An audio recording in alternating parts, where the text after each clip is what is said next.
जय हिंद दोस्तों, और मैं हूं मेजर समर तूर और सभी दर्शकों को रिपब्लिक टीवी पे बहुत वेलकम। और आज का टॉपिक जो हम बात करने वाले हैं वो हम बात करेंगे कुछ पिछला लेके जो बालाकोट के समय हुआ था और आज की जो प्रेजेंट स्थिति है उसको हम कंपेयर करेंगे कि दोनों में कितनी चीज़ें की सिमिलैरिटी है और क्या क्या अलग हुआ है। तो देखें, जिस तरीके से अभी हम देखें तो आपको ग्राफिक्स में दिखाया जाएगा कि लॉन्च पैड्स जो पीओके में हैं वो इस प्रकार हैं।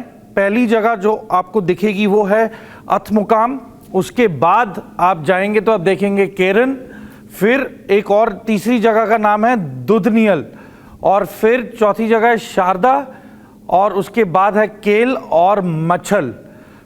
ये वाले जो सेक्टर्स मैं बता रहा हूं आपको, ये पीओके में बहुत ही ज़्यादा एक्टिव है और ये लॉन्च पैड हैं। अब आपकी आसानी के लिए कि आप समझ जाए, मैं ये बताना चाहता हूं कि लॉन्च पैड होता क्या है।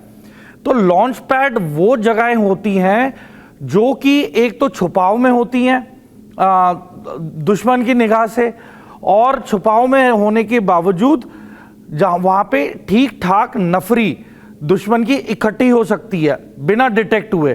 क्यों? क्योंकि वहाँ पे आपको ग्रीनरी का कवर मिलेगा, जैसे कि वहाँ पे आप समझ लें कि जंगल होगा, जंगलनुमा इलाका होगा, और उस जगह का रास्ता थोड़ा सा मुश्किल होगा, जो आम आदमी के लिए दिक्कत वाला रास्ता है, जहाँ पे कोई आवाजाही नहीं होती।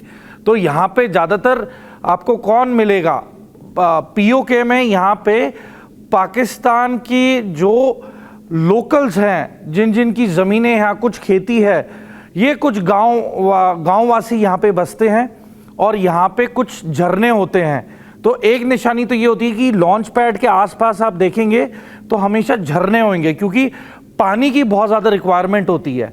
और ये ऐसी जगहें हैं जहाँ पे ज़्यादा शोर नहीं मचाया जाता, ना ही वहाँ पे कोई जनरेटर है, ना कोई लाइट होती है। वो बेसिकली अंडरग्राउंड जैसे एक बंकर होता है, उस टाइप की जगहें होती हैं। थोड़ा सा खुला वहाँ पे मैदान होता है घूमने के लिए, पर ये ऊंचे और घने पेड़ों के छुपाव में होता है।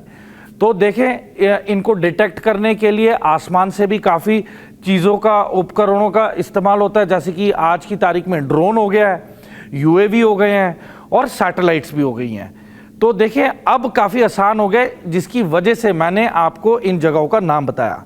तो बालाकोट जब हुआ था तो ये वो इलाके हैं जहाँ से आतंकवादी अक्सर भारत में आते हैं, और अब जो ज़्यादातर अनुमान लगाया जा रहा है कि ये दोबारा लॉन्च पैड एक्टिवेट हो गए हैं और यहाँ पे आवाजाही आतंकवादियों की बढ़ चुकी है, और इसका इंडिकेटर जाता है पहलगाम के हमले को लेके।